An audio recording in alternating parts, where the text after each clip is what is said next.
I have just found this magical combination of parts that seems to run as close to perfect as I can see a computer run.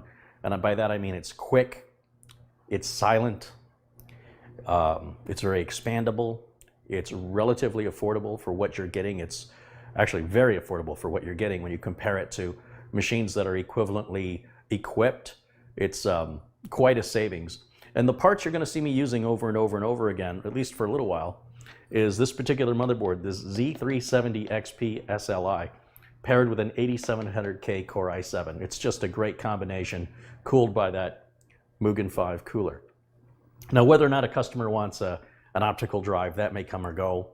Back there, we've got an EVGA 650 watt power supply. I just think it's the best bang for the buck. Great warranty. Obviously, the 200R case, which is my go-to. It's a great value. They're still widely available, so it appears Corsair has not stopped making them. It looks like maybe they've reversed that decision. And then, of course, the other things that will change depending on the customer's needs would be a video card. In this case, we've got a GTX 1660 Ti. And the amount of RAM for this computer, I believe we're using 32 gigs. Yeah, I think on the next one we're doing 16. I do like the Corsair Vengeance. It's a couple more dollars, but it's just really, really good RAM, and it's backed by a company that'll have your back if you have any problems. This one customer needed just the fastest thing they could get for drive speed. We went with the 970 Evo Plus. It's about $50 more. No, it's more than that. This is around $240 for 1 terabyte, but it's super, super fast. And that's going to be today's build. It's just a few components, 1, 2, 3, 4, 5, 6, 7, 8 components, plus the case is 9. Top it off with Windows 10, and for $1,400 and change, depending on what sales you get and whether or not you've already got a copy of Windows or you source your Windows somewhere. The price of Windows varies depending on how you source it. I have to follow certain rules. I can't do what people at home can do unless I want to go out of business, or what some people at home do. And for that reason, the price will vary, also depending on what country you're in, exchange rates, all that stuff. But here in the US, you're looking at $1,400, basically, with a little difference depending on what sales are on, et cetera, et cetera. And with that, you'll be able to play any game on the market. You'll be able to play it at 4K. It's not going to play with a 1660 Ti. 4K is not ideal, but you'll play anything else like at 1440, no problem. No problem at all. All the AAA titles at 1440 will scream on the 660 Ti, 1660 Ti. And this one happens to be made by Gigabyte because that was $270. It's a good deal. It's a really good deal. Let's get started. You know, I like to start by prepping the case. Documentation. Where's that go? Does it go here? Does it go here? Or does it go over there? All right, I think I'm gonna put it there. Okay. Let me put this little doorstop in, keep my lazy Susan from spinning.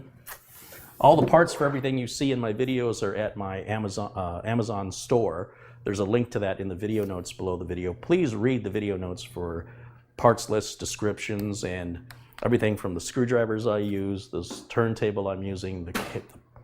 It's all listed, even this keyboard, this mouse, even tools you haven't seen yet. They're all in that Amazon store. That's pretty much where I buy all this stuff anyway. So just be aware of that. All right, we're going to start by removing the side panels.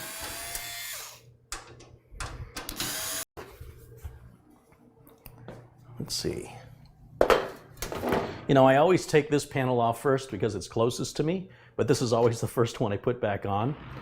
And this one, of course, is the last panel I put back on. So I really should reverse the order of these where I stack them down, because otherwise I have to move them around. Either way, I'm moving it around now or moving it around later. But I just realized I do that. I don't know why I do that. Inside, we've got our box of parts right here. This is all of the mounting hardware that's unique to this case. Every computer case that you buy comes with the screws necessary for the hardware the case supports. Your motherboard won't come with any screws other than for like an M.2 drive. Your solid state drives, your hard drives, optical drives, none of those come with screws. Power supply sometimes comes with screws. That's about the only component that comes with screws, because they don't know what kind of case you have and what kind of hardware it supports and what kind of holes are threaded in the case to support that hardware. So you always have to go to your case manufacturer for the screws. You can't just go and buy any screws. You've got to get the ones that fit your case. That can make it difficult to recycle an old case if you don't have the right screws for it, unless you don't care and you just strip everything out or use all different kinds of screws to make it work. But that's nothing a professional would do. Certainly couldn't sell a computer to a customer like that. I couldn't. You could maybe, but I couldn't. And then let's see, we've got a couple standoffs here, fan screws. I won't be using that. More fan screws. It really just kind of whittles down to 2 bags of screws, one for mounting the motherboard and one for mounting the optical drive. That's pretty much it. I'm going to start by putting the power supply in. As I mentioned, I'm using these EVGA 650 watt power supplies. This is 80 plus gold.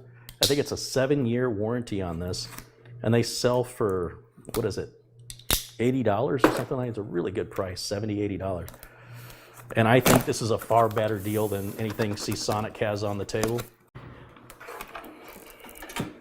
So we're going to put that in just like this. You see that? Slide it underneath this metal tab and push it all the way to the back, and then we'll slide it to the back of the case. And we want to make sure these holes all line up correctly. Now, like I said, the screws that it comes with, they're fine, but they're the wrong color. So I might actually choose a different EVGA power supply in the future, that's 650 watts, strictly to get the black screws. Or maybe I'll just go on Amazon and buy a bunch of black screws. Is probably what I should do, because I don't have many like that. Now I can alternately use the screws that come with the case, this bag of screws here. But I don't know, I kind of feel like these are sturdier, these are a little longer, and even though they don't color match the case, I'm going to reluctantly, no, you know what? No, I'm not. I think I do have some extras. I don't know why EVGA does that when they do everything else so great. It's weird. So let's just use these screws here. And that's why I save them. That's exactly why. That's the back of the computer and nobody's going to notice it, but there's a certain amount of pride that I have in the work that I do that I really, like to show off and encourage other people to show off, and so that nothing stands out to the eye. If I put silver screws back here, you'd look at it, right? If you'd never seen a computer built before, you'd say, there's nothing silver on this computer but those screws. Although the back plate is silver too, so I suppose maybe that would tie it in. I don't know. Probably way overthinking this, but it's important to me. And I like to think that's why customers come to me, because most people are not like that. And I find that the people, the customers that I get do appreciate that level of attention to detail, and that's why they come to me. And for the people who don't care about stuff like that, generally they don't come to me. I think that makes sense. Does it make sense? I think it does. Now I'm going to just tighten these screws down just a little bit more, because it is a big heavy power supply and this will have to survive shipping, and I don't want that to break free. If the power supply were to break free in shipping, it will bounce all around inside of here and destroy pretty much everything, because the shipping companies, they're not exactly handling your packages like glass most of the time. So it's got to be packed really well, and you've got to go with a shipper that you trust.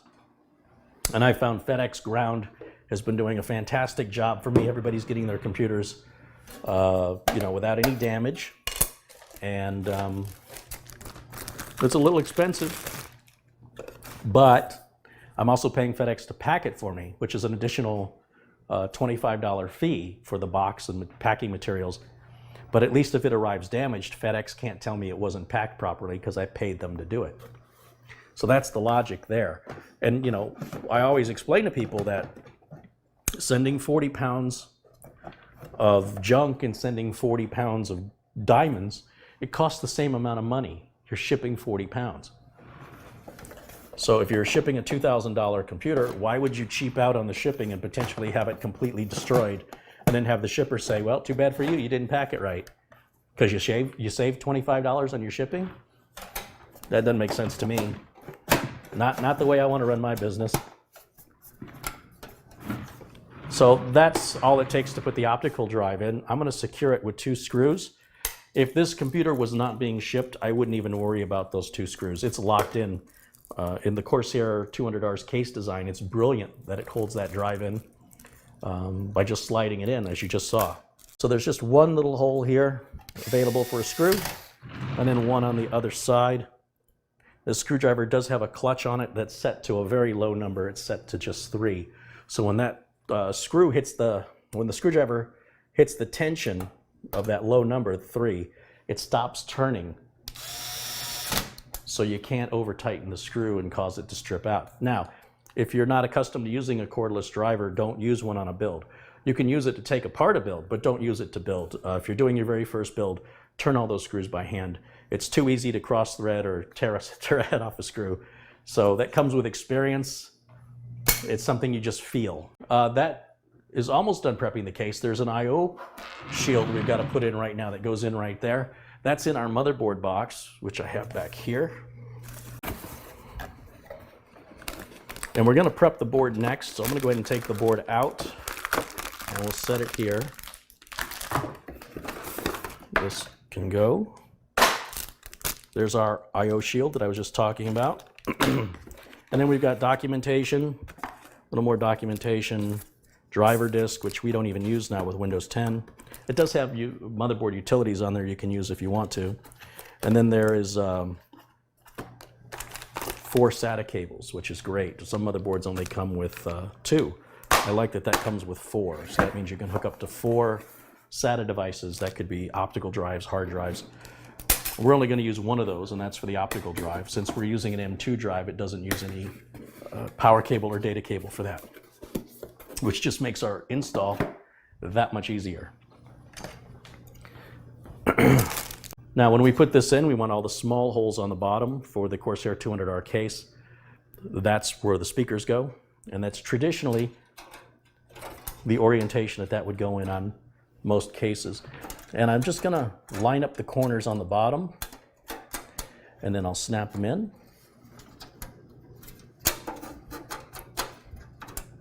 And then I will gradually go up until I get to the top corner and snap each corner in individually. And then I want to feel to make sure that it's all flush and level. And it appears to be.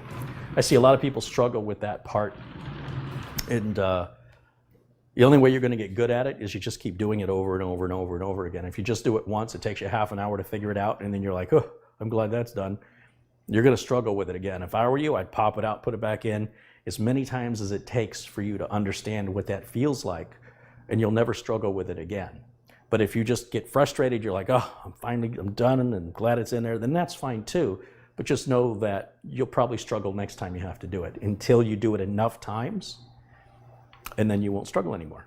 I'll go ahead and remove the motherboard out of its anti-static bag here.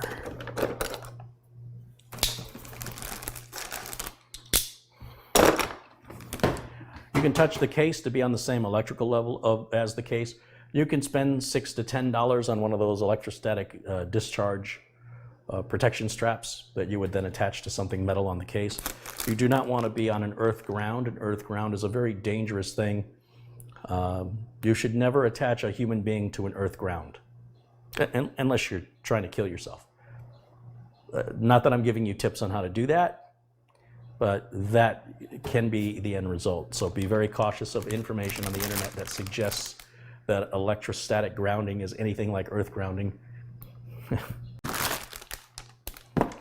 right, we'll get rid of that. We've got some plastic here on the board that has to come off, and just find an edge to it somewhere.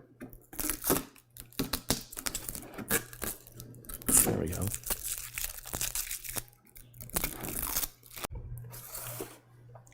So the first thing I'll do is get the M.2 drive installed.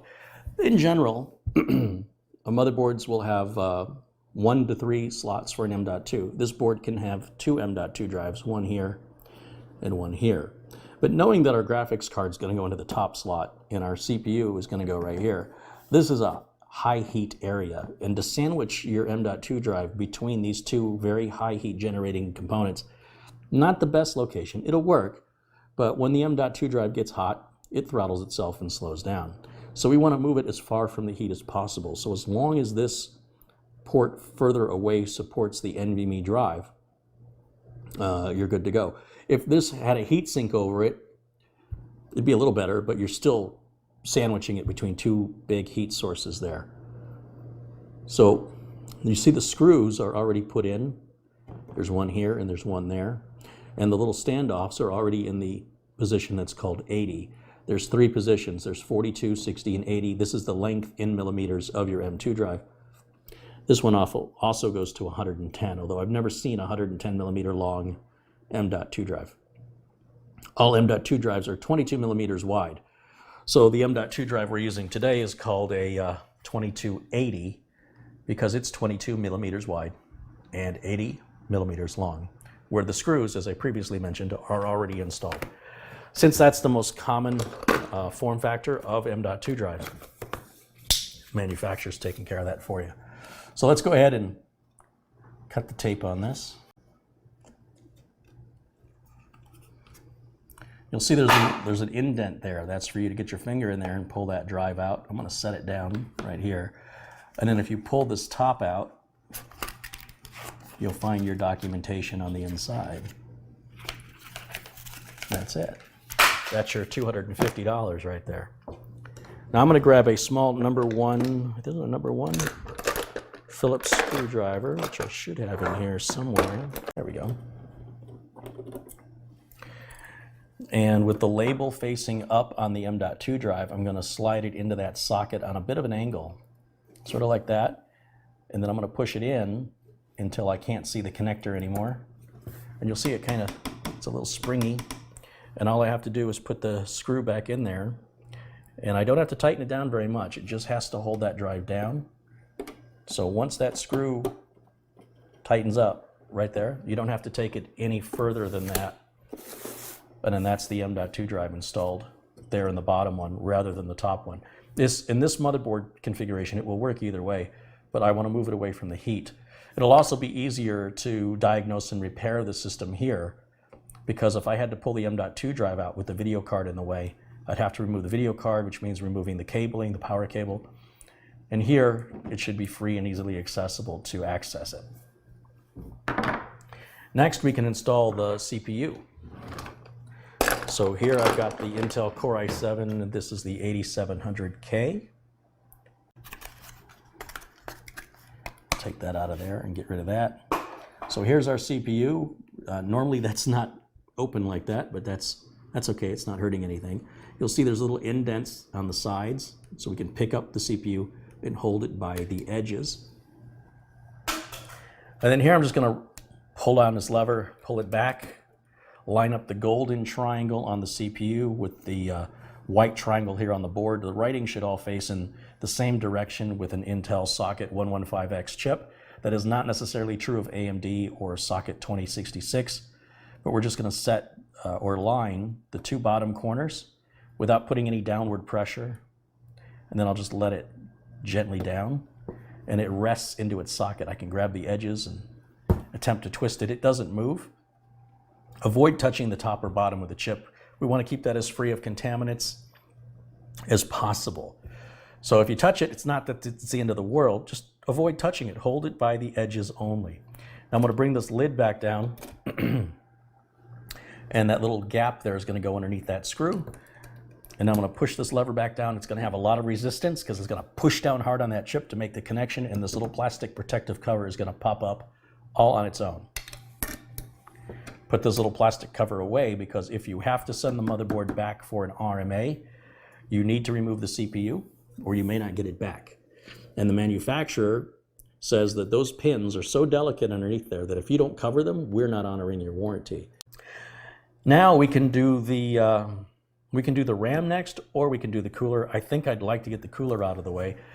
And on this build, we're using the, there it is, the Mugen 5 from Scythe. Scythe is a fairly small company compared to the ones you're probably familiar with. You're probably familiar with Be Quiet and Noctua, Cooler Master, and Corsair. These are large companies with big advertising budgets. And those advertising budgets add to the price of what you're paying for. So when you read reviews on these components, it's generally because the company has a PR company that contacted bloggers, vloggers, reviewers, and magazines and sent them product for free with all the expense that that entails. Now, who's paying for that? You are. So you're reading your magazines or your websites, or you're watching your favorite YouTuber, and they're telling you how great this cooler is on their testing, and you go, oh, I got to have one of those. And it wouldn't be uncommon for you to spend $100 or more for it. But if you have a company that doesn't have that big of a PR budget, because they're just not that big of a company, I want you to entertain the concept that there may be companies out there that you've never heard of that make a superior quality product that runs in a superior way in every way, shape, and form with regards to the ease of installation, the quiet or the decibel level of the noise it makes, the compatibility and expandability, and as well as the price being less than half of what other manufacturers would charge, since they don't have all that overhead. I'm here to tell you, this is probably one of the single best all-in-one, not all-in-one, but it's a cooler that fits a lot of different socket types, from AMD's socket FM2 to AM4 and everything in between. Intel socket 1151, Intel socket 2066, 1150, 1155, 1156, all those sockets, all compatible with a single one cooler, which sells currently at the time of video $47.99, which is an unbelievable value. And it even cools the 9700K without a problem. Just so you know, it cools the 9700K with no problem. Now, if you plan on overclocking, this is not the right cooler for you. Let's get back with the cooler install. Let's get this opened up. So inside of the box, there is another box. And inside of this box, we have our documentation and all the mounting hardware for all those different sockets. So you're not using everything in this box. One of the things I really like about this cooler is they give you the screwdriver. Now, Be Quiet will give you a screwdriver too, and then they'll give you this little tiny plastic packet, like a ketchup packet or a condiment pack, of cheap, junky thermal compound, barely enough to even cover the CPU properly. Here, for less money than the Be Quiet products, you get an entire tube, well, that's a big tube, of coolant, although it's, thermal compound. Looks like the plunger's down about that far, but that's still at least 3 applications. So in case you want to take it off or redo it later, you have some extra.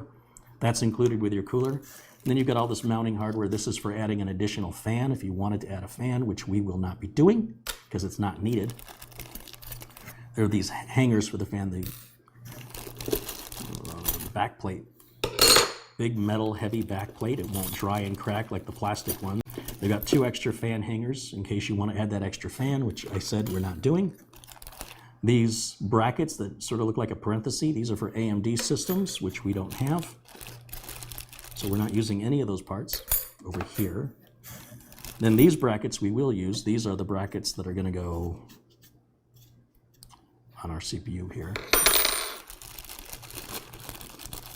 And then we've got, that's the other bracket. And we've got 8 thumb screws. We use 4 thumb screws, and the other 4 go to socket 2011. So let's get this out of the bag. So we're going to need the big standoffs. These little ones go to socket 2011. So those little ones can go right back into the bag. And what we need to do, so all the stuff over here, all this stuff right here, this is all stuff we're not using. It's not part of the build, so out of sight, out of mind. This stuff here is all we need, just this stuff. It's one of the easiest cooler installs you'll see for a third-party cooler. Then inside the box, there's the cooling fan, which we'll put on last. And then there's some styrofoam in here.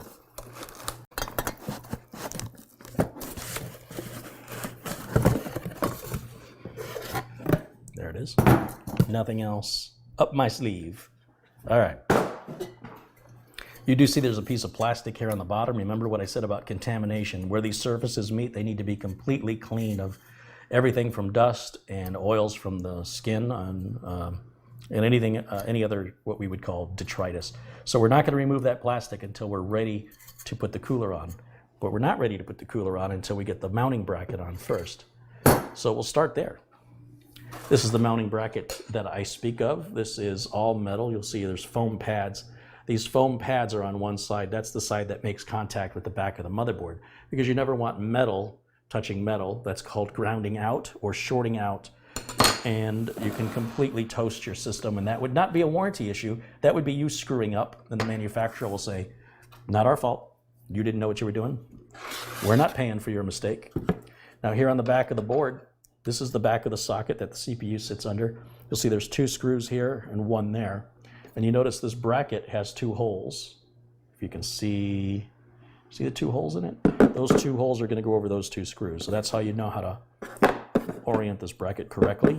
So we'll turn it the way it's supposed to go. And we're going to use the middle hole for this socket. You'll see there's 3 holes at each one of these legs. So for the socket 115X, we use that middle hole, which is right there. And we'll start by just picking any corner, grabbing one of these big standoffs, come in from the other side. Notice how I'm holding the board. If you look at how I'm holding it, I still need to sort of move over here.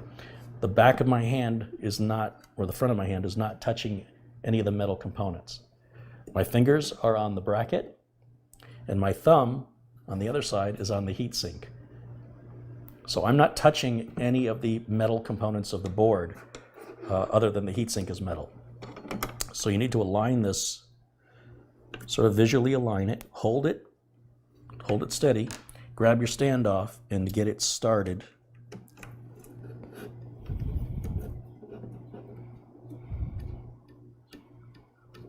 There we go. Now we'll grab another standoff and do the opposite corner so that I won't have to hold this in place anymore. Again, make sure you're going through that center hole, or it knocks the whole thing off on an angle and you'll have to take it out and do it again.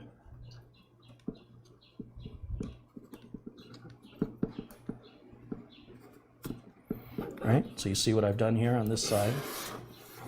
I've done these 2 standoffs, and now I don't have to hold it in position. Now the holes will automatically align, and just get them started. That's all you got to do. And then once you've got them started, you can use the enclosed screwdriver and then tighten them down. And I do recommend you tighten down opposite corners. We don't want any warpage occurring on the back plate, although it's a pretty serious back plate. Better safe than sorry.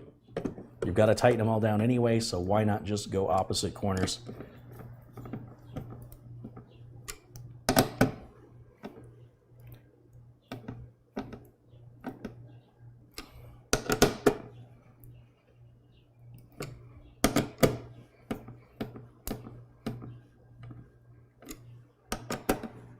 Sometimes when you tighten down one corner, the next corner loosens. That's why you got to keep going back around. Now, do not crush your motherboard. This has to be tight. This is one of the tightest screws you will secure. But if you start hearing cracking sounds, you've gone too far. You might have already broken it. Next, we're going to grab these brackets here. These are going to go on this angle. And we're going to use these screws.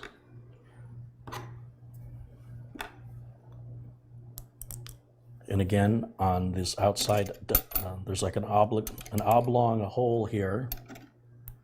Oh, wrong one. On the outside one. So the outside oblong towards the end, the edge. And we want to orient it in this direction. It's very specific what direction it has to go in, or it's not going to fit right. We just secure that down. These screws do come to a dead stop, so you cannot continue to tighten them. Once they stop, they just stop. We'll do the same thing on the other side, exactly symmetrical.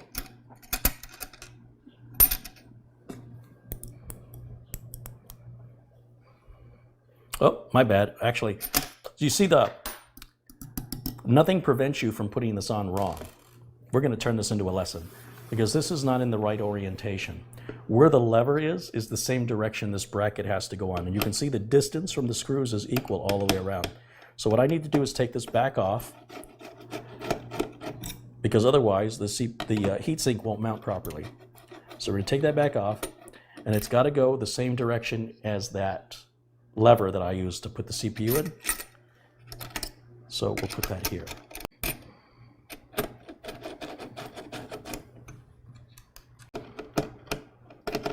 See, what I've done is I've tightened that one too much. It's got to come back out a little bit. Now that should line up okay.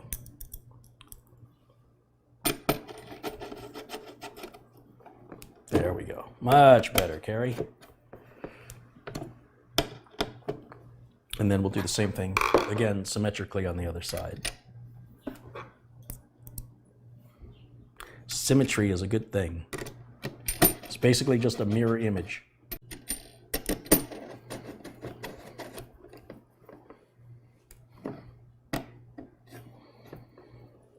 These need to be up, right?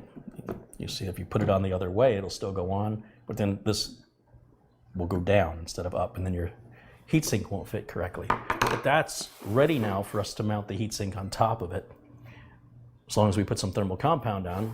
Now what I'm going to do is just fingerprint that thermal compound across the entire surface of the CPU. When people just put a dab in and they crush it down, you have no idea if you've covered the whole CPU or not. Unless, of course, it oozes out the sides and across your motherboard, and then you've got a big mess when you realize you put too much on. So by doing it with my method, which I've been doing in a sustainable business for 27 years, well, I haven't been in business 27 years, but I've been working professionally in the industry since 1991. Was that 28 years? I don't even know anymore. Some people talk about air bubbles and silliness like that, and the fact of the matter is that just tapping this and sort of bringing up all the edges on it will force that same effect of removing any bubbles. But also, when the CPU heats up, this becomes more viscous and air bubbles can come in. It's not an airtight system.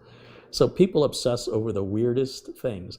Now, this stuff can be very difficult to get off if you get it on your fingers. And again, we want to keep it free of contaminants. So by using the rubber glove, I can just fold the glove in on itself and then throw that away. And there's no fuss, no mess. Now we're ready to install the cooler. And with the cooler, first thing I have to do is what? Got to remove this. If you leave this on, you're going to feel really stupid about obsessing what kind of thermal compound you use and how you applied it, only to leave a sticker on it. Completely invalidates all the work you did. So just grab a corner of that, and only when you're ready to install, remove it. This cooler only goes on one direction, and it's going to go on with the fan right here. Notice how this side sticks out more than the other side. That's the side the fan goes on. You'll also see there's a cutout right here. That's for RAM clearance on the other side. If there was going to be RAM on this side, like on a socket 2011 or a 2066, and it's just a really well thought out cooler. I can't say enough good things. I hope one day I can bring them on as a sponsor because they're just a great value. So everything I'm telling you is coming from a place of enthusiasm. There's no financial motive here other than to stay in business and make sure that I pick quality components for my customers' builds that are entrusting me to make those decisions for them.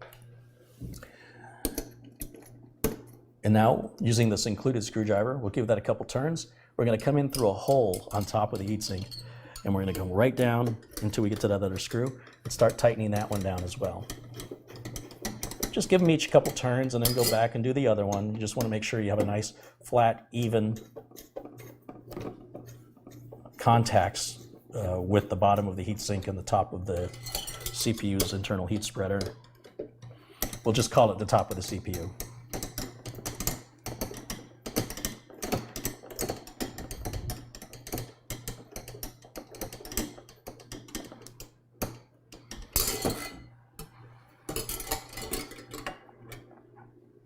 Oh, we're not using that hole. We got to go up here.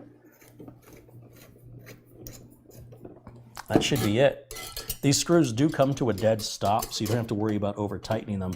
Once they hit their stop point, they just simply will not budge. So you don't have to worry about crushing anything or causing any damage. Now I've got to put the fan on. Now when we talk about the fans, this side here that has the spinning logo, that's the side that pulls air in. And on the back side, where the fan spins, but you see these support brackets, that's the side the air comes out. We want all of our airflow to come out towards the I/O shield, towards the back of the computer. So we want our airflow moving that way. Now, as I mentioned, you can add a second fan to move in the air in the same direction. Although with this I/O shield cover, it's going to be a bit higher. We don't need it though. It's not going to make the computer run any faster. And unless the computer's overheating, you don't have to worry about the computer running any cooler. There's no benefit to it. So we'll grab these little fan brackets here. Once again, knowing that we're going to be putting the cooler in on this side, so let's turn it a bit so you can see. And there's even cutouts in the heatsink itself for the fan to reside in, so you can precisely place the fan. So coming in off the top of the fan, we're just going to hook the hanger right through the hole here. And again, other side, and symmetrically on the other side as well. I do want to make sure that when I put this on, here's what I want to look at. If I'm going to plug this power cable in over here, then I really want the fan mounted this way so the cable has the shortest distance to the plug. So in that case, I would move this connector, flying here. I'm going to move this so that this fan will be mounted optimally with regards to the cable management. It will work either way. It's just a question of what's the more professional installation versus what it looks like some hobbyist did. Also makes the system much easier to work on and diagnose if there is a problem, and the likelihood of there being a problem is reduced because you did it right. But there's no guarantees. Things still go bad. Could be no fault of your own. Sometimes parts make it through quality control that shouldn't have. But for the most part, it's a very rare occurrence with the parts that I select and the way that I build. Otherwise, with the low profit margins in this business, I would very quickly be out of business. And that should be all the proof you need. But I do encourage you to experiment yourselves and to come to your own conclusions from your own experience, not from somebody else's. So I've removed the wire tie, and now I'm going to set the fan into the grooves that are pre-cut into that heatsink, and just pull on the wire hanger. Just grab it. I don't know why that's stuck in there. Let's try that again. I drop it down as far as it'll go, and it looks like I got to pull on these wire hangers because I like to grab onto that heatsink, which is a good problem to have.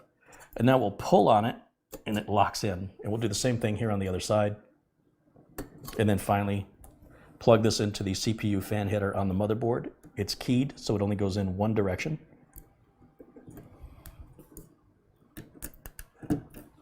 And that installs the cooler. Last thing we have to do to get ready is to put the RAM in. Once the RAM goes in, the motherboard rather, is ready to go into the case. This is 32 gigs of RAM. All the parts for the build are listed in the video notes below the video. So this is the Corsair memory. It's okay to hold it anywhere along the heat spreader. They often put plastic over their logos. All the manufacturers commonly do this. You don't have to remove it, but it bothers me, so I take it off. There's one. We'll just go ahead and do the other one. Now on this motherboard, of course, you'll have to check your motherboard manual, but if you're following along with me with the same components, it doesn't matter which of these RAM sockets you use. 2 are gray and 2 are black. I prefer to use the gray ones because it keeps it away from the heat. The RAM is keyed, so it can only go in one direction. We're going to slide it into its slot. Slide that down. I'll even put the other one in too. Slide it down. And with those slid down, you're going to grab your thumbs. I have to turn this so I can grab it. And we're going to push down one corner and the other corner. One corner, other corner. That's it. 32 gigs of RAM is installed. And while I've got the board out of the case, I'm going to go ahead and wire manage this power cable because it'll be hard to do once it's in the case.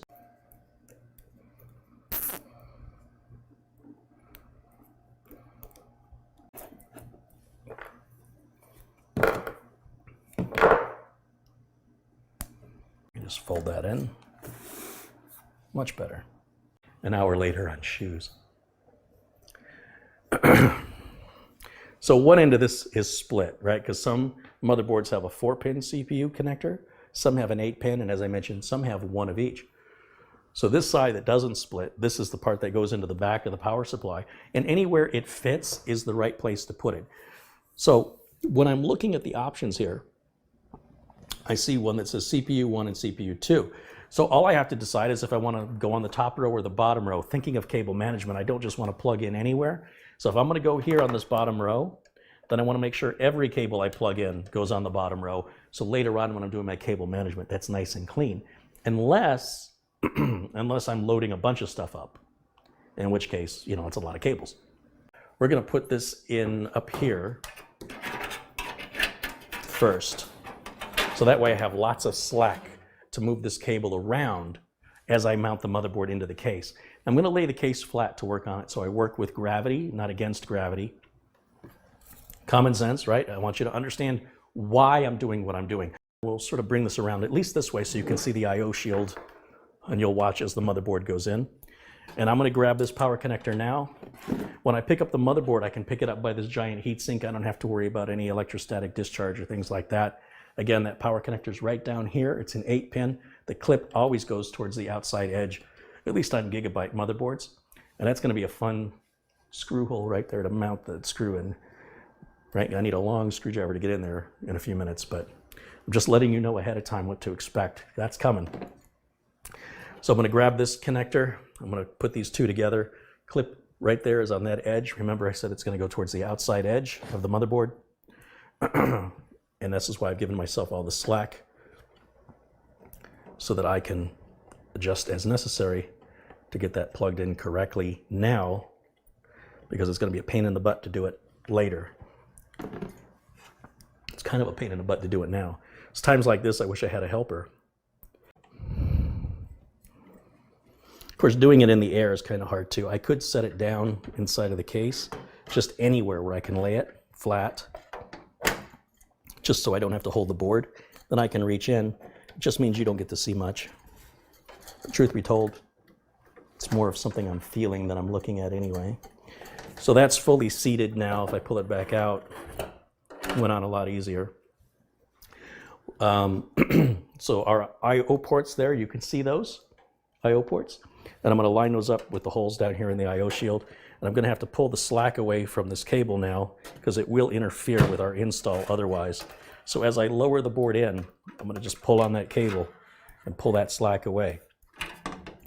Now this fan right up here, there's a power cable, and I need to get that up out of the way. I don't want to trap it underneath the board.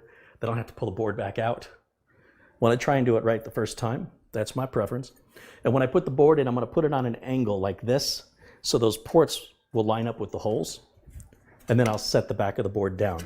Okay, so what I'm talking about, right here on this red port, if I pull the board out a little bit, there's a metal grounding tab. Can you see it right there?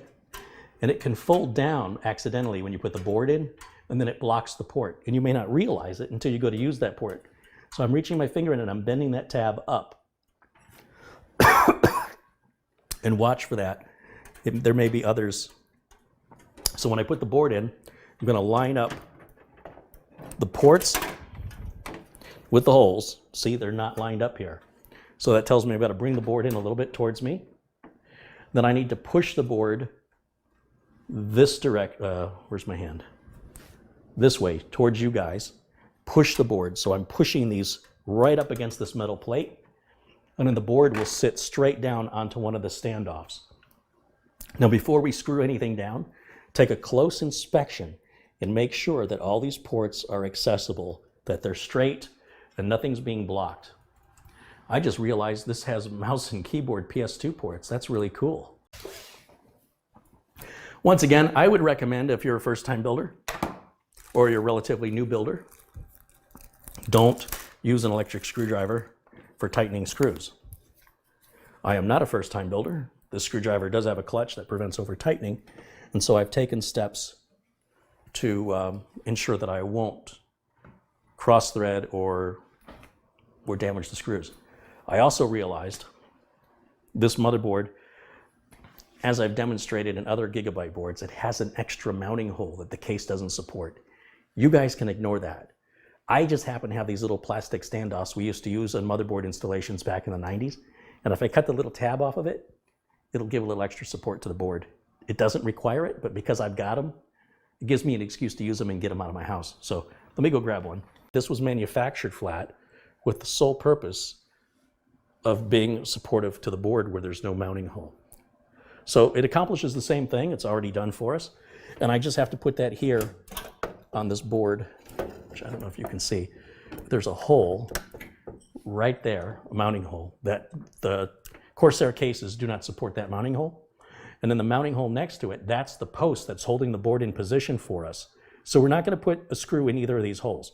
That leaves it leaves 2 holes on the bottom, 1 hole in the middle, 2 on top. We're going to use 5 screws to secure instead of 7, because those other 2 are being used, 1 by the standoff post and then 1 by the support. Now I have to put the motherboard back in again. So we again line up. Okay, that looks pretty good.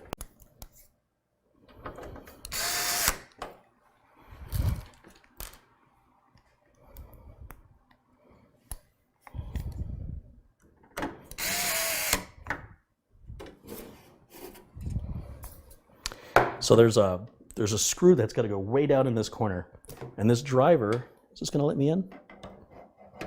Yeah, let's find out. I think it's just too long. Let's see. Too narrow. I can't even see it. Where did it go?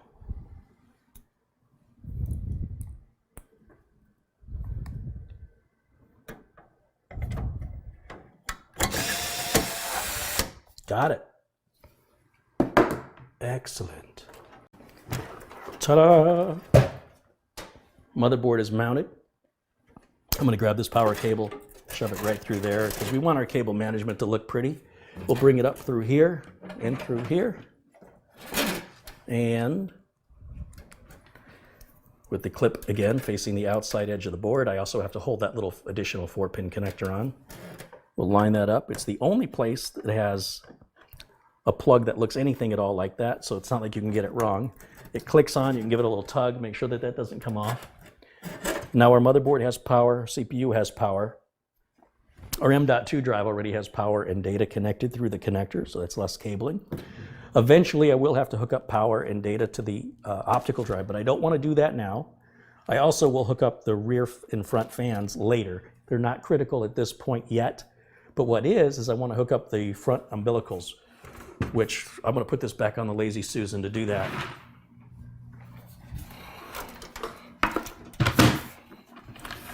Oh, and I have to plug the other end of that cable, this cable that we just plugged in way up in that corner.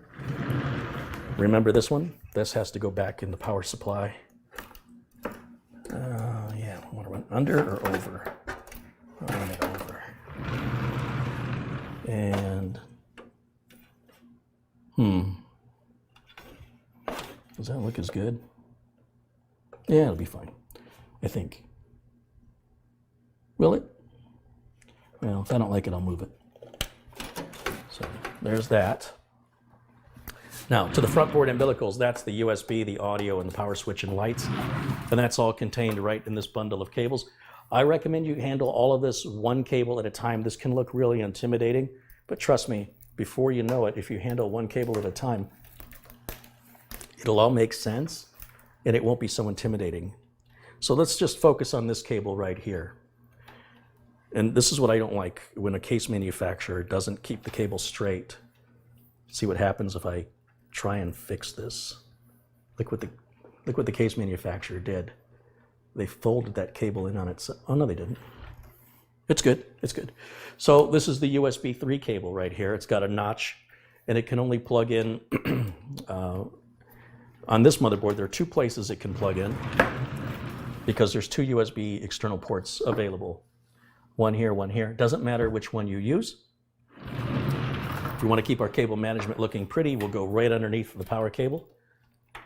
And these cables should all be pulled away so they don't interweave if you want your cable management to look pretty, or if you want your cable management to look professional.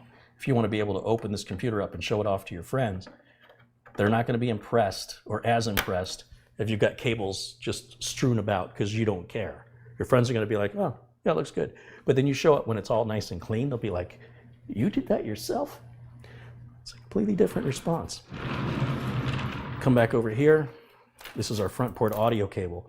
Audio always goes to the back corner of the board. So I'm gonna run that once again. We'll bring it up through here. Is that how I wanna do it? I don't know how I wanna do that. It's ugly no matter what you do. There's almost no way to do a cutout without making the case a bit, I don't even know. You couldn't make the case longer because the I/O ports wouldn't line up, wouldn't be long enough. Yeah. There's a lot of different ways you could route it up across the top of the board, or you could bring it in from the top and bring it down. I prefer to go in where all the cables are anyway, just to, at least if you're going to have an area with a lot of cables, it'll all be together. And we'll just bring it in there. And it's usually right in this corner. In this case, it actually says audio. There's a pin missing on both the plug and the connector that prevents the connector from going on upside down. And you just kind of wiggle it and push it, and it locks in, and then we'll just pull the slack back later when it comes to the cable management. Finally, we have all the front port power switch, reset switch, power LED, and hard drive LED. And Gigabyte, with this motherboard, not with all motherboards, but with this motherboard, they include what they call the G connector. And that enables us to take all these cables and plug them into one master connector instead of wiring them up each individually. And that makes it a little bit easier for working on the board in the future. So if we just take one cable, I don't know which one I've got, let me just untangle it. See, it's all interwoven. We want to unweave those so our cable management will be easier to work with. This is the split cable. This is the power LED. And one's labeled positive and one's labeled negative. And here on the connector on this end, it says power LED with positive going to this edge. So we'll just make sure that positive goes to the edge.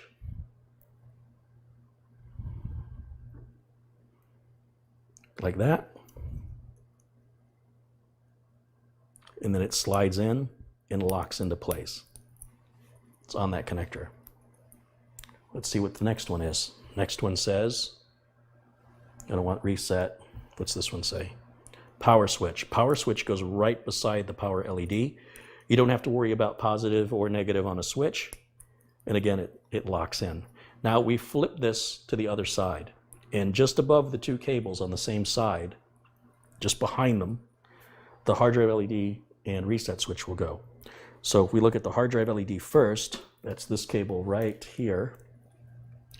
It's got a little tiny, it's really hard to see. There's a little arrow that indicates which side's positive. And the best way I can explain it to you on a Corsair 200R is let the hard drive, where it says HDD LED, that faces down. In other words, when I were to plug that in on the motherboard, that writing would be down. And what that does with the writing down, so you're saying, but the writing's up. Yeah, but this connector is going to go in like this. It's going to be flipped, so that writing's going to face down. So again, we want the positive cable on the hard drive LED to be at the edge, just like the power LED has the positive cable right directly behind it on the edge. And then we lock that in. Now, if you get it backwards, the LED simply won't light up. You won't cause any damage. And one of the first things you'll see me do when I check a computer on its first test, the first boot up, is I check to make sure that the power LED comes on. And then I watch for the hard drive LED to start blinking once I install Windows.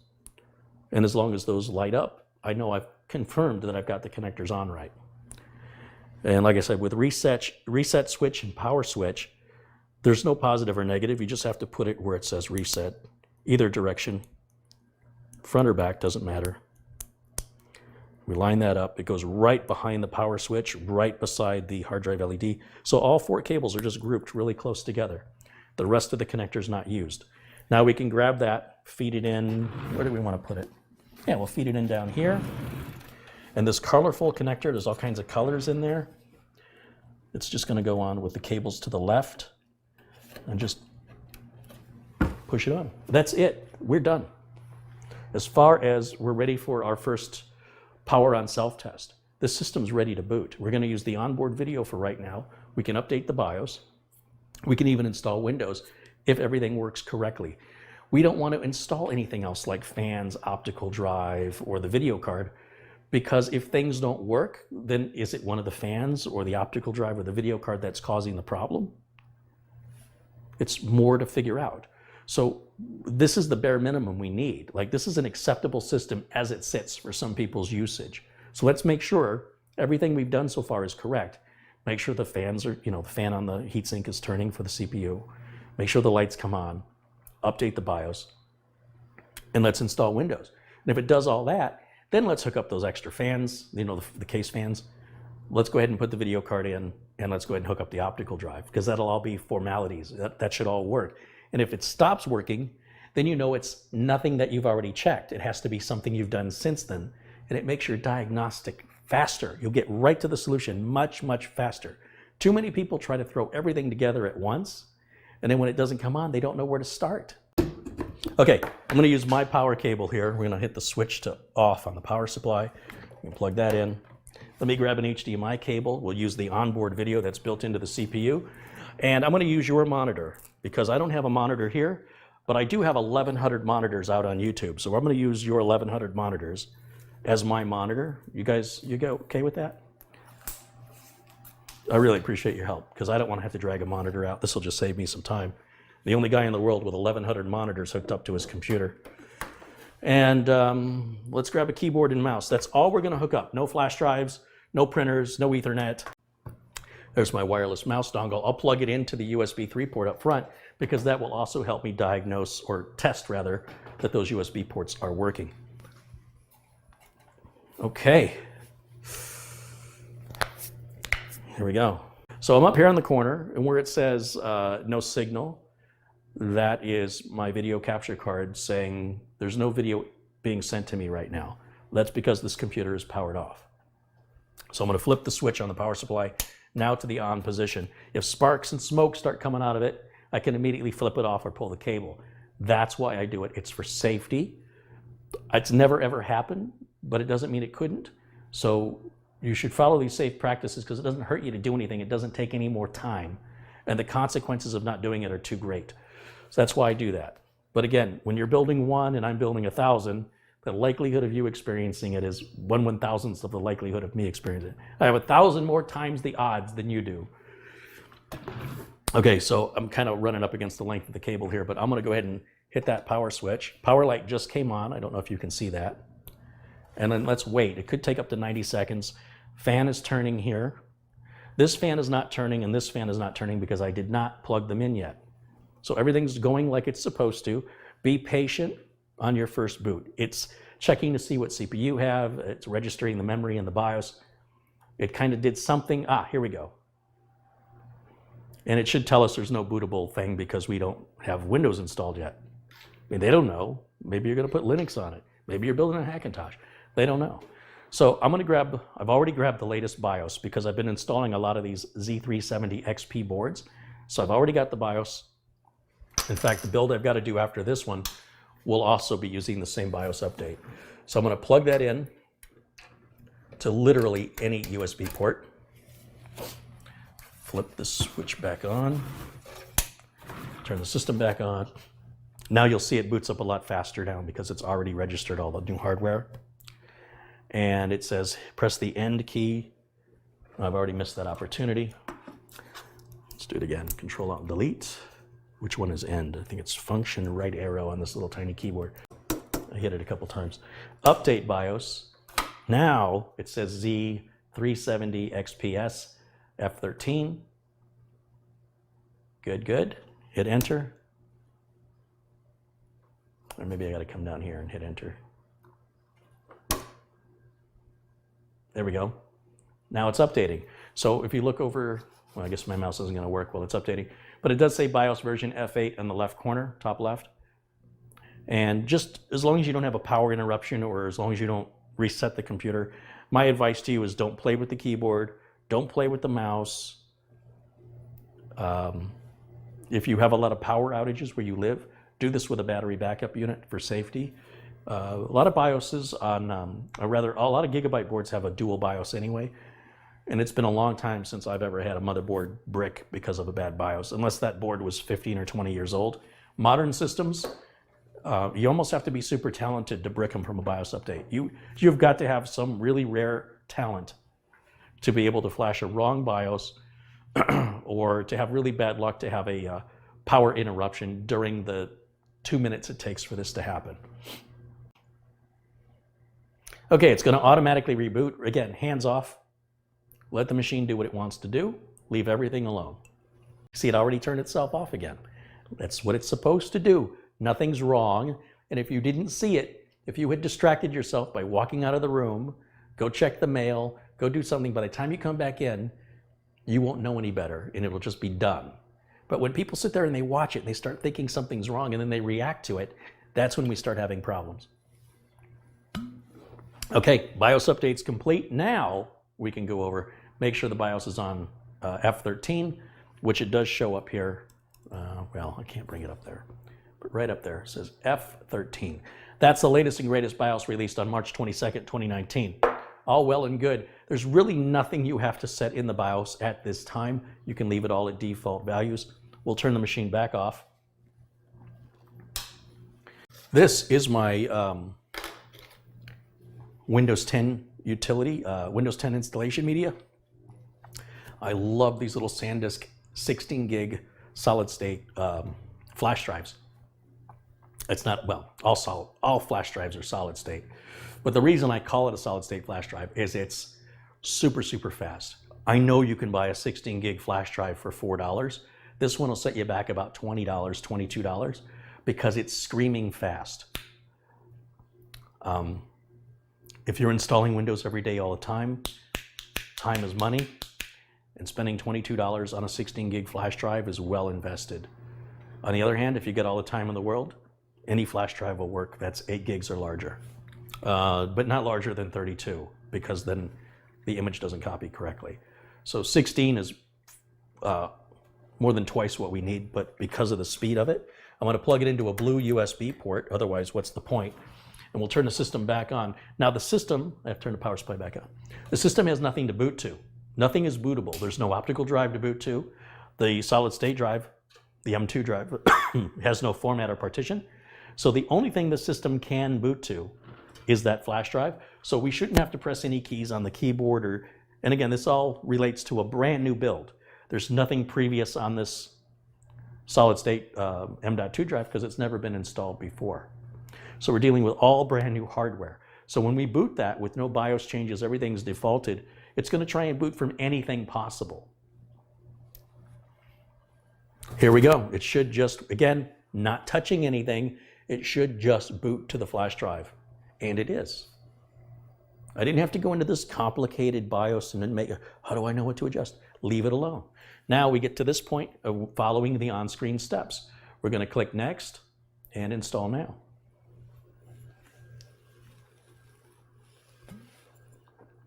No issue with a 32 gig flash drive. Yeah, you can go up to 32, but you can't go beyond that.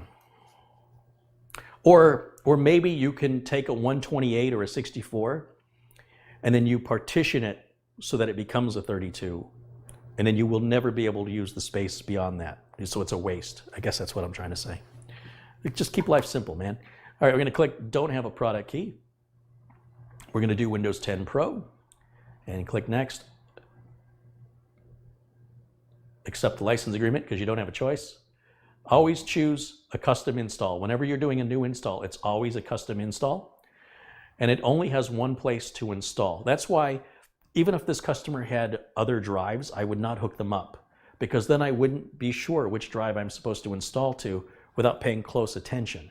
When there's only one drive installed, there's only one drive it can install Windows on. So all I'm doing is just clicking Next. And Windows will automatically partition the drive as needed. There's usually 4 partitions on a UEFI drive with Windows 10, which is a recovery partition, there's an alignment partition, and there's a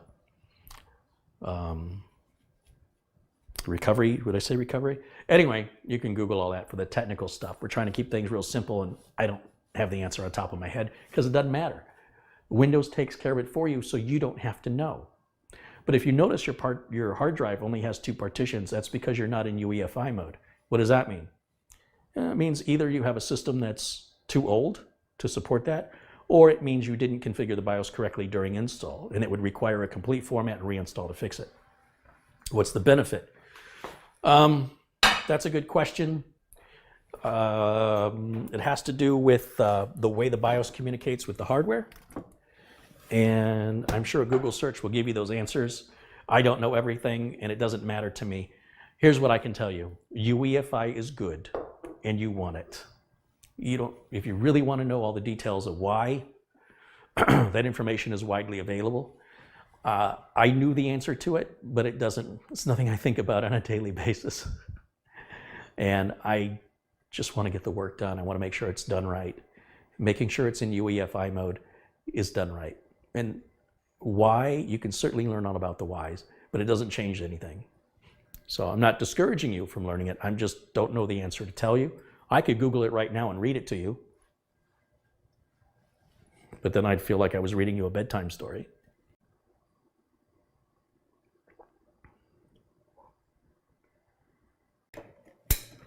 Let's eject that Windows 10 flash drive because we're done with it. Now, the new update of Windows 10, you won't have to do this anymore because the default will be to not do any write caching, so you won't cause damage to your flash drive. I know many people just pull their flash drives and never properly eject them with Windows, and they go, I've never had a problem. Okay. I know a lot of people that smoked for 50 years and never got lung cancer. So I guess it's okay. We'll go to Windows Update, and we'll grab the updates.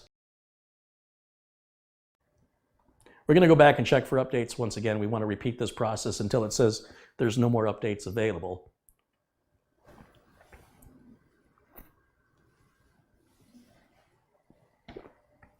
Sometimes there are updates to previous updates, so you have to get those updates, restart, and then get the updates to those updates.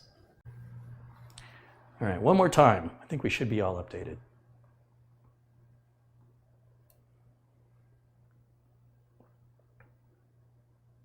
Yeah, we're good. Now, the Windows Optimizer. Let's talk about it for a minute.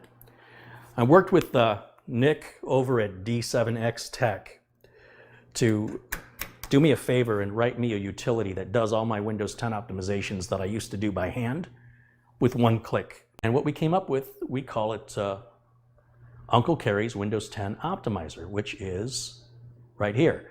Now you notice I always drag it out and put it on my desktop. I don't run it from the flash drive. All you have to do, now watch, if you've run this before, notice how it's a little different now.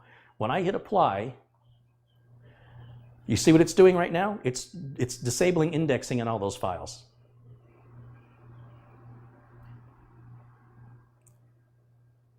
And we restart the computer. Look, the My Computer icon or this PC is there. This People icon will be gone. This will all be shown down here. The regular control panel will be shown. Watch. Now watch how the desktop looks a little different now. That People icon is gone. The hidden icons down in the system tray are no longer hidden. If I look at the settings, like if I go to the control panel now, you look at your control panel, if you've left it alone as the default, look at my default now. I like that much better. Most people do, because everything's broken apart instead of all cluttered together. And then if we look at the properties, we go to like My Computer, go to Properties, and we go to Advanced,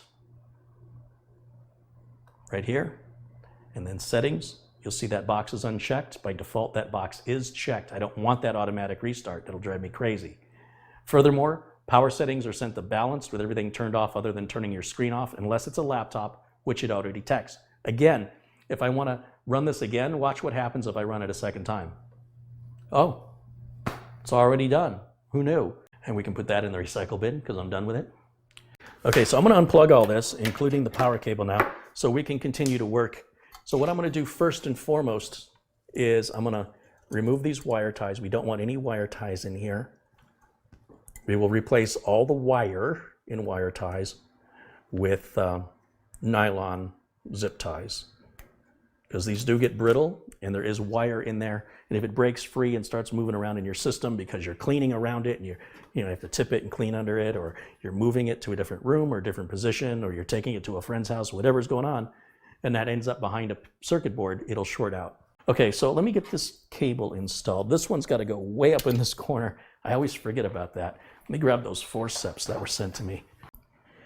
Now, this is going to go with the grooves facing up. On the first pin to the right, there will be an extra pin because this is a 3-pin fan going onto a 4-pin fan header. And on this motherboard, that pin all the way to the left, we don't use that one. So we're just going to align that. See, I couldn't get my hands in there to do that. Look how easy that was. It's done. And then I will clean up this cabling later. In fact, what I'll have to do is take the 4 screws out of the fan, nylon zip tie it, and then reinstall a fan and plug it in, because there's no way I can get my hands in there for the cable management. So that will happen later on in the build. I can also hook up this front fan right here. Again, we've got our nylon zip, we've got our wire tie here, which I will replace later on with a nylon zip tie once I have been able to determine the length of the cable that it has to be. And let's look on the motherboard. Where can we put this fan? There's a fan header here. There's a fan header down here. I think I'm going to use the one down here since we've got a bunch of cables in this general area anyway. Let's adding one more. Keep our cable management looking nice and clean later by trying to focus all the cables in one area. And that helps give the perception of cleanliness and organization. Now this fan connector is upside down compared to that one in the corner. So in this case, we use, again, a 3-pin fan going onto a 4-pin connector. It's got a little key, so it only goes in one way on the pins, and so it's going to go on the first pin on the left, and then the next 2, obviously, and then the last pin on the right is unused unless we're using a 4-pin fan. 4-pin fans are just better controlled than a 3-pin. The system can actually turn them off completely, which makes for a very quiet system. And then we can put the graphics card in. We're ready for our graphics card. This is the GeForce GTX 1660 Ti. Now, what's the difference with a, let's say, a 1080 or a 1070 or a 1060 to a 1660 and GTX versus RTX?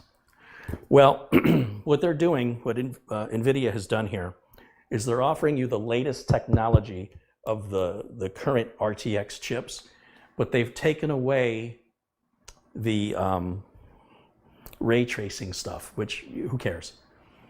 And then they made ray tracing possible to enable on these cards that don't have the ray tracing hardware.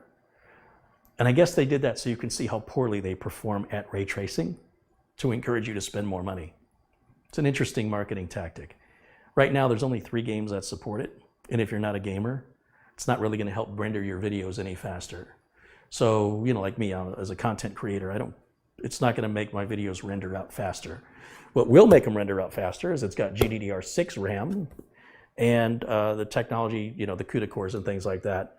And for the price of $279, 6 gigs of RAM, GDDR6, it's a good deal. It's a really good deal. So as opposed to buying, let's say, a 1070 Ti, I can't remember what this is aligned with, if it's a 1070 Ti or a 1070, its performance is equivalent, but it's cheaper. And it's the newest technology. The problem with brand new technology is it's not matured yet. So there might be issues that could come up. It's a little early to adopt this. However, it's not like it just came out yesterday. And all the feedback I've heard online so far has been positive, with few exceptions. So I feel pretty confident recommending it, and I hope I don't regret it. Inside the box, this is the very first time I've ever used one of these, the specific model. And I don't typically buy my graphics cards from Gigabyte. However, it is a Gigabyte motherboard. Not that that matters, but everything should color match, right? So there's the card. And inside the box, this is all that's in there. So NVIDIA, I'm sorry, not NVIDIA. Usually I get my cards from EVGA and they include a bunch of other stuff. And I was about to tell you they're not including that stuff. And then I realized I'm outside my comfort zone. This is not EVGA, this is Gigabyte, because the price is right. That should be their slogan. I can touch the case, make sure I'm on the same electrical level as my environment. Hold the card by the edges, avoid touching the circuit. Oh, there's no circuit board. That's really nice. It's got a back plate on it. I didn't know that. 2 fans up front.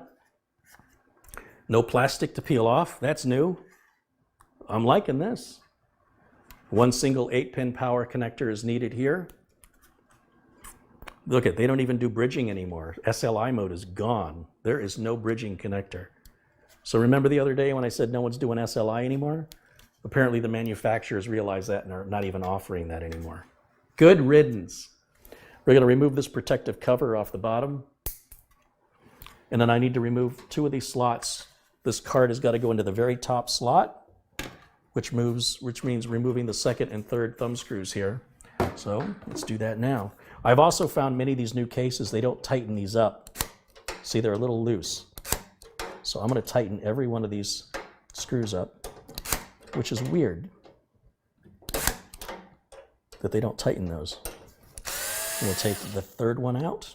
We'll take the 2nd one out, but we'll leave the 1st one. Okay. Okay. And we'll take these PCI slot covers out. Well, I guess they're called PCIe slot covers now. And those can go in the motherboard box. Go back to the customer. There's a little retention lever here. Make sure it's in the open position. Align the card with the slot before you put any pressure on it. Make sure it's aligned properly with the socket. Make sure that these pieces right up here, they have to go at the edge of the board. Don't try and jam them into the edge of your board. They have to go just to the outside, or you can mar up your motherboard. And it does look like it's upside down, right? If you're new to building computers, you'd think those fans go up. No, fans go down. And what these fans are going to do is they're sucking air in, pulling air in. They're running it through the card, and then it comes out here. If you put your hand on the back of your computer, if you have a discrete graphics card, you can feel the air coming out there. And one of the ways you can blow the air out of these is to take them out, get your can of compressed air, and you can blow in here and push the dust out. But it's going to push it all into your case. So then you wait for that to settle and then try and blow it out of the case, or remove the card from the case and blow it out this way and then blow it out the other way to try and clear all that dust out without having to disassemble the whole thing. Because it will collect dust in there and you'll never see it. And it'll just run hotter and hotter and hotter. And you'll say, why is my graphics card so loud all the time? Because it's running hot. So we're going to align the slot with the groove here. I'm going to try to. Why is it not aligning for me? All cards are have the same, the distance from here to here is the same on every graphics card. So if it's not aligning right, I'm doing something wrong. There it is. Now that it's aligned, then I can push it straight in, and you should hear that retention clip close. Now we just use these 2 screws we took out to lock that card in so it won't move or shift.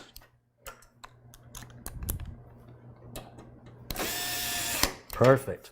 Finally, go back over here to my power cables, and we'll find the PCI Express power cable, which I have a couple of. Yes, this power supply will support 2 graphics cards. We have 2 individual cables.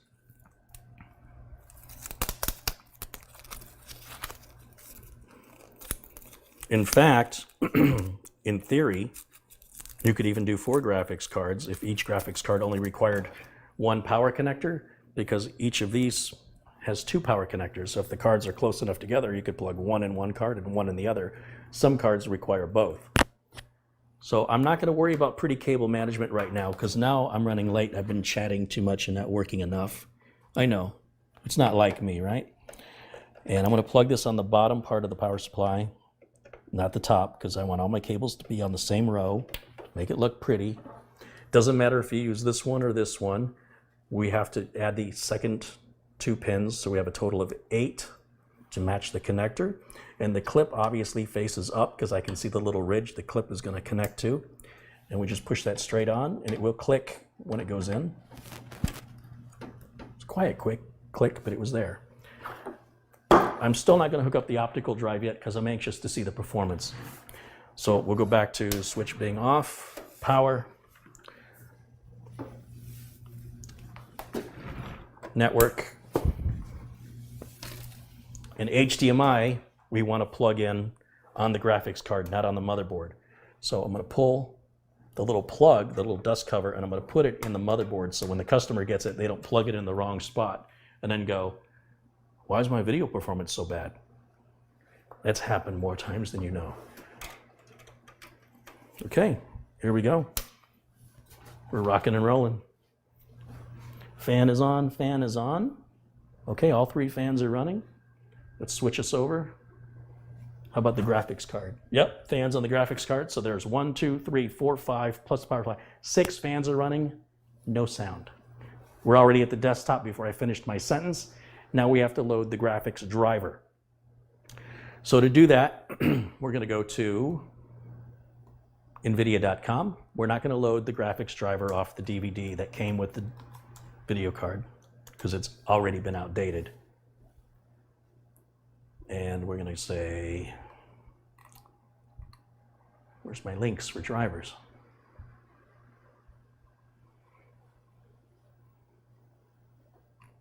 I can't see the corner, so I'm going to get rid of my camera for a second. Can't help it. Oh, wrong one, Carey. There we go.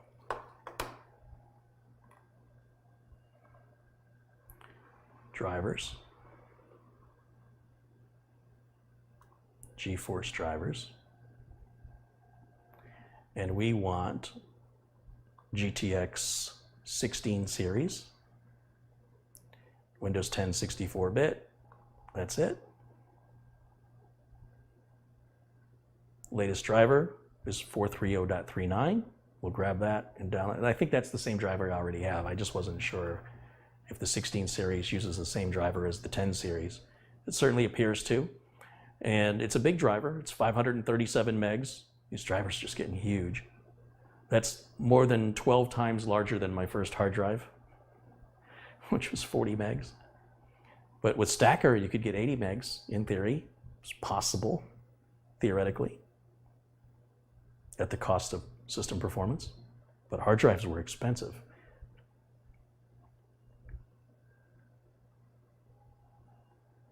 Got the driver. Run it. Yes. Okay. And we'll close this window. We don't need that open anymore.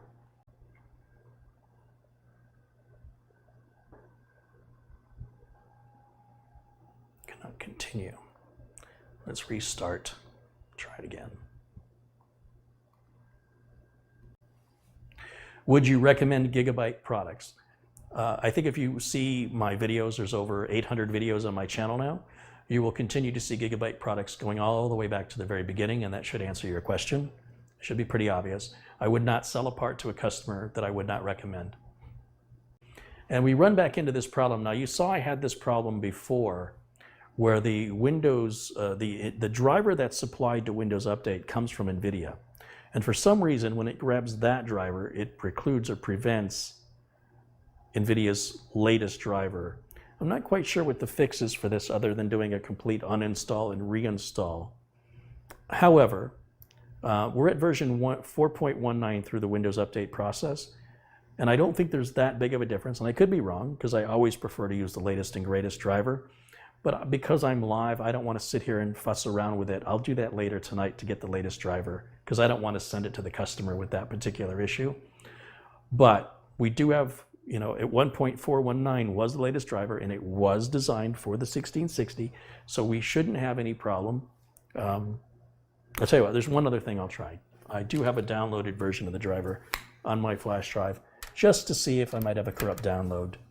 But I've seen this before, and it has to do with the Windows Update driver. We'll just try this. I think it's going to do the same thing. We'll just give it a shot. Yeah. So again, it's an incompatibility with the Windows Update driver, but again, that's come from NVIDIA, so NVIDIA's to blame for this, not Microsoft. I'm not going to worry about it. We're going to move on with the test, which will be good enough. We'll go to PC testing software, Evan benchmark, run these. Visual C, decompilers, Just take a second. We have to install both 32-bit and 64-bit.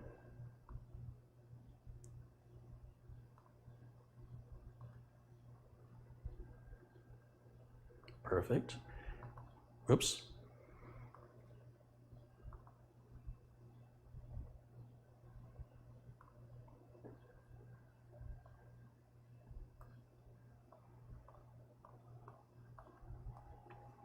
I also want to put the Samsung Magician software on, and we'll make sure that the Samsung drive has the latest firmware. I have a quick tips video that takes you right to that for people that are new here. So we'll do the Samsung Magician installer, which only works with Samsung SSDs.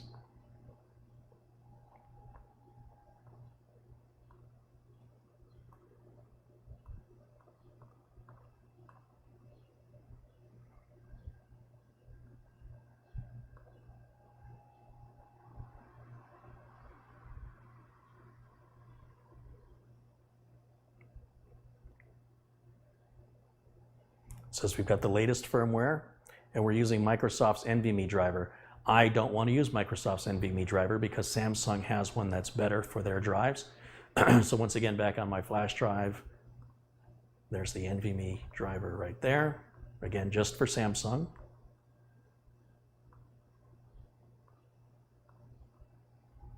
And then we'll have to reboot. When we come back from the reboot, we'll start the Heaven benchmark. We'll see how this thing performs, and we'll check the voltage being pulled from the wall. Not the voltage. We'll check the wattage. Right now, it's pulling 4 watts. That can't be right.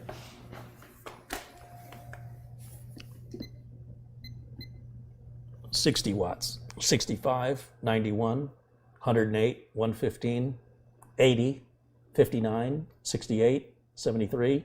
So let's go ahead and run the Heaven benchmark and crank that video card performance up. And let me get rid of the flash drive. Let's unplug that.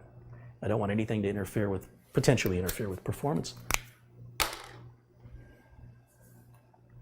Click on Run.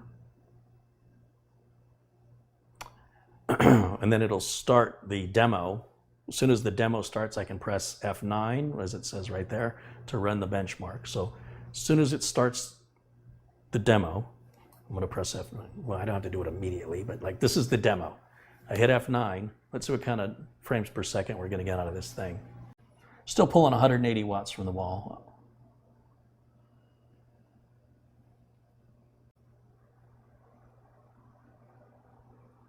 I've yet to see it break 200. I think 192 is the biggest I saw so far. Or was it 182? Either way, it's nothing. There's our results. So yeah, we never broke 200 watts on the entire test, and our total average was 157.8 frames per second. 3976 is our score, with a minimum 9.4 and a max 316.9 on our frames. And then of course the details of the system are there included. So I'm going to hit close on that and escape. And I'm sorry, quit. That's what I want. Yes. Then I hit escape. I had the wrong order. We'll close that. So I like to run Prime 95 as a way of making sure the system's not going to overheat under even an extreme use scenario. Now, obviously, if the customer wants to overclock it, they're on their own. But under normal use, even extreme use, as long as the system's running as it was engineered, what I do to test it is I run a program called Prime 95 combined with an application to monitor the temps.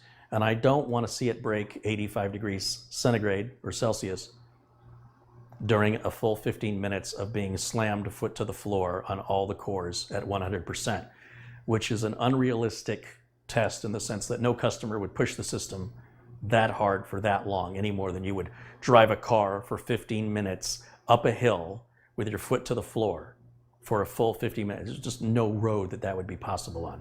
So that being said, let's grab Prime 95, which is under PC testing software. We always use build 26.6 because anything newer than that is going to overheat any modern processor unless you change the default test. I don't know why they did that, but whatever. And then we want HW monitor. We'll bring that down. No, I'll close that. Let's bring up HW monitor, look at our temps right now.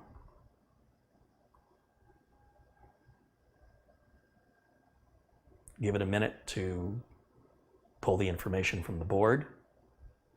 There's our cores. As you can see, we've got 6 cores here. Starts with 0 and goes to 5. That's 6, right? 0 is 1, 1 is 2. And then if you look, our current temperature, 31 degrees centigrade, our maximum we've hit so far, while the machine's been on this boot, is 40. Just 40 is as hot as it's got. That's really, really chilly.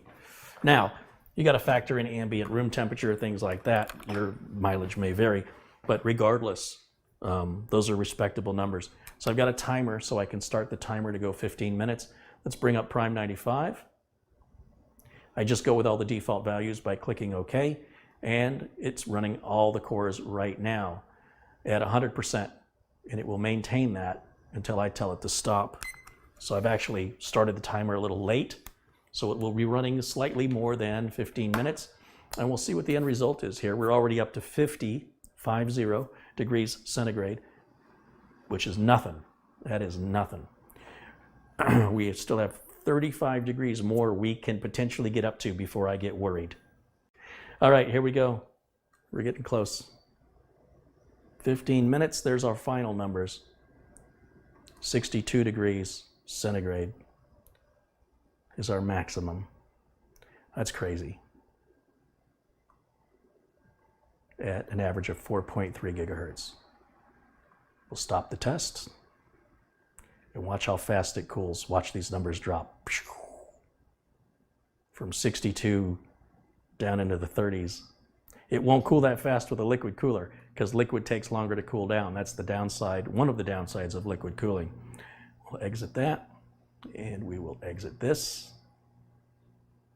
and we will shut this down. Power button. Let's see how long this takes to boot.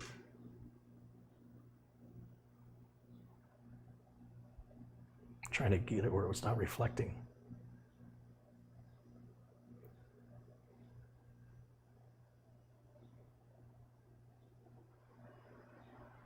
$19 seconds. I'll take that. That's yeah. Bob should be happy. Thanks for watching. I'll see y'all very, very soon. And until then, bye for now.